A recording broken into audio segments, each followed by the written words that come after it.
আমি তো ২ দিন আগে একটা অ্যাক্সিডেন্ট করেছি। অ্যাক্সিডেন্ট করে একটু এই শোল্ডারে ঝামেলা হয়েছে। তো হাতটা ঝুলানোই ছিল। ঠিক একজন কো-অ্যাক্টর, আমি নাম বলব না। সে আমাকে ফিল করিয়েছে যে আমি ইন্ডাস্ট্রিতে জুনিয়র। শাকিব খানকে এখন এখানে দাঁড় করান। বৃষ্টি না, এখানে ঝড় হোক, এখানে টর্নেডো হয়ে যাক। দেখবেন মানুষজন ভেঙে চুরে এখানে চলে আসছে। অ্যান্ড কাউন্টারে গিয়ে সবসময় মারামারি লাগায় দেই। তারা আমাদেরকে বাড়ি পাঠাতে পাঠাতে নিজেই শেষ পর্যন্ত বাড়িতে যেতে পারে না।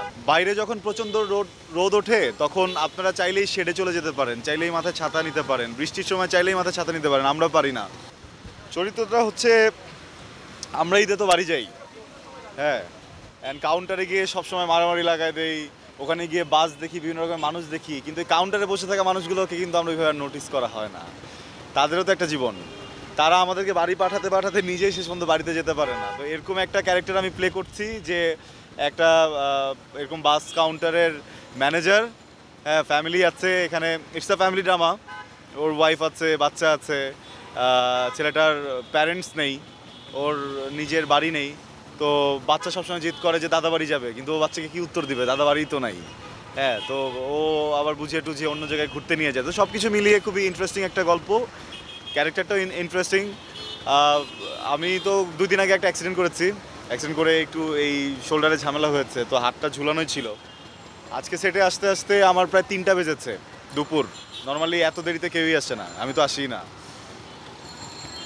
আসার সময় ভাবছিলাম যে মানে মুড নাই, শ্যুট করতে ইচ্ছা করছে না, হাতে ব্যথা, মেডিসিনের উপরে আছি।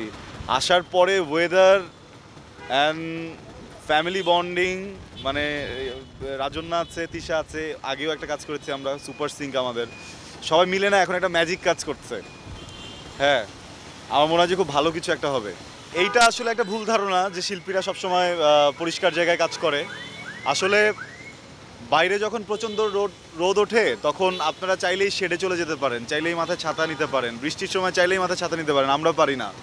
শুটিংয়ে ক্যারেক্টার যেরকম থাকে, ডিম্যান্ড যেটা থাকে, এটাই করতে হয়। এটা শুধু আমি করছি এমন না, আমার প্রত্যেকটা কলিগ, প্রত্যেকটা অ্যাক্টর, এই যে যারা লাইটে আছে, যারা ক্যামেরাতে আছে, ক্যামেরা ক্রু, যারা প্রোডাকশন টিমে আছে, বিশাল বড় ইউনিটের ইচ অ্যান্ড এভরি ওয়ান, প্রত্যেক দিন হয় প্রচুর রোদে, এই যে হিট ওয়েভ গেল, এই হিট ওয়েভের ভিতরে আমি দেখেছি আমার সিনিয়র অ্যাক্টররা, জুনিয়র অ্যাক্টররা সবাই এই রোদের ভিতরে সিক ফিল করছে, কিন্তু তারপরেও আপনাদের বিনোদনের জন্য তারা রাস্তায় নেমে কাজ করছে। তো আমরা আসলে একদমই এটা বলা যাবে না যে খুব আরামে থাকি।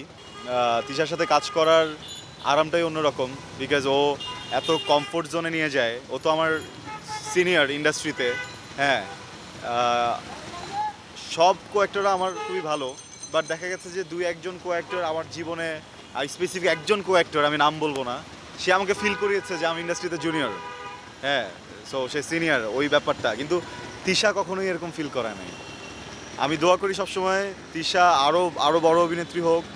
এমনিতেই তো অনেক ভালো অভিনয় করে, আরও ভালো অভিনয় করুক।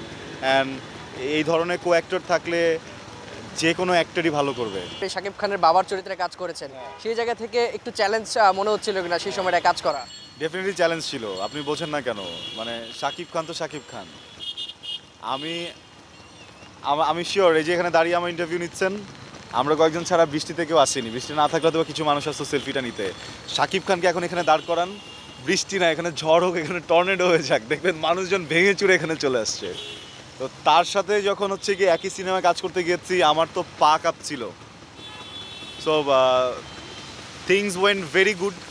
সিনেমার রিভিউ ভালো, আমার যারা দর্শকরা ছিল তারাও দেখেছে, তাদের কাছে ভালো লেগেছে। সো আমি খুবই হ্যাপি পুরো বিষয়টা নিয়ে। হ্যাঁ, আর নার্ভাসনেস ছিল। এখন যেটা হচ্ছে, এখন একটু সাহস বেড়েছে, আরও ভালো লাগছে। মনে হচ্ছে যে আমার যখন সময় আসবে বড় পর্দায় যাওয়ার, তখন পারবো ইনশাল্লাহ। পরবর্তীতে আমরা দেখছি কিনা? বড় পর্দায় তো অবশ্যই। সৃষ্টিকর্তা যদি আমাকে জলদি পৃথিবী থেকে তুলে না নেন, তাহলে যখন আমি রেডি হয়ে যাব, আরও ৪-৫ বছরের গল্প এটা, তারপরে ইনশাল্লাহ একদম সুন্দরভাবে বড় পর্দায় আসবো।